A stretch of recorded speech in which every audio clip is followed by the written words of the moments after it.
The night I lost everything. They say you never truly know someone until they betray you. I used to think that was just a phrase people threw around to make themselves feel better after being hurt. But that night, in my own home, I learned what true betrayal felt like. It was an ordinary evening, or at least that's what I thought. I had spent the entire day running errands, preparing for the dinner I had planned for my husband, Eric, and my best friend, Melissa. She had been a part of my life for years, almost like a sister to me.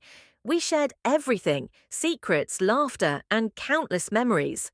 I trusted her in ways I never trusted anyone else. The night started off perfectly. We laughed, drank wine, and reminisced about old times. Eric was in a particularly good mood, more affectionate than usual. If I had known what was to come, I would have savoured that moment a little longer. As the evening stretched on, I started feeling tired.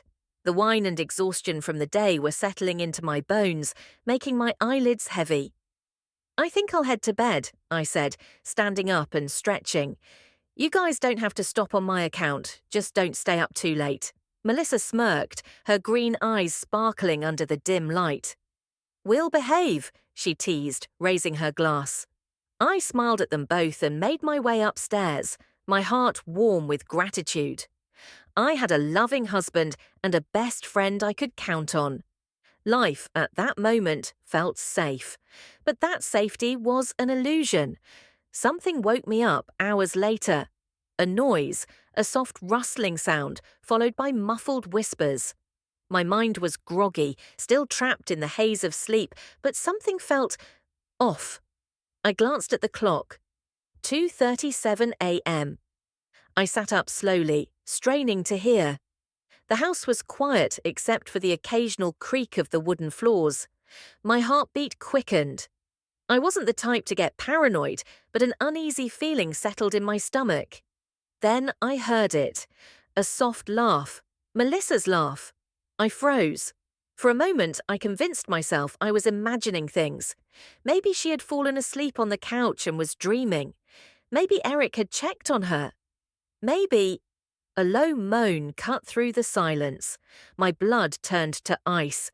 I moved before I could think, throwing the blankets off and stepping barefoot onto the cold floor.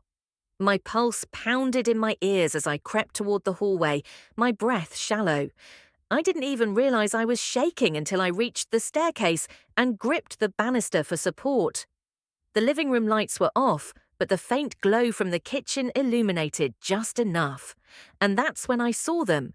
Eric, Melissa, their bodies tangled together on my couch. My couch.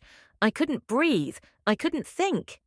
My vision blurred, a wave of nausea rising in my throat. I wanted to scream, to run, to disappear. But I stood there, frozen in place, watching as my husband, my partner, the man who had promised to love me, pressed his lips against my best friend's neck. Something inside me snapped. Before I knew it, I was storming down the stairs, my footsteps loud, unforgiving. They scrambled apart at the sound, their expressions shifting from pleasure to pure horror. "Lena!" Eric started, his voice thick with panic. "Don't!" I hissed, my voice barely above a whisper. It didn't even sound like me.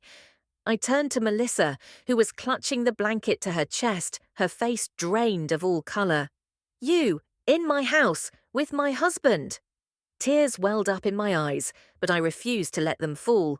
I refused to give them that satisfaction. "Lena, Melissa started, her voice shaking. "Shut up." The words came out sharper than I intended, but I didn't care. I turned back to Eric, my Eric, the man I had given everything to. He looked pathetic, half-dressed, his hair disheveled, his hands reaching for me as if he could undo what he had done. "Do you love her?" I asked, my voice deadly calm.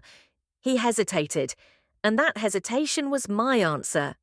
I didn't remember much after that, just the sound of my heartbeat roaring in my ears, the feeling of my chest tightening, my hands trembling, the way Melissa sobbed, begging for forgiveness, the way Eric tried to explain, to twist the truth into something less ugly. But there was no explanation, no excuse, no going back. That night, I lost everything. And yet, in the wreckage of my broken heart, I found something else: clarity. Because the truth was, I didn't lose them that night. I had lost them long before. I just hadn't been willing to see it. Until now.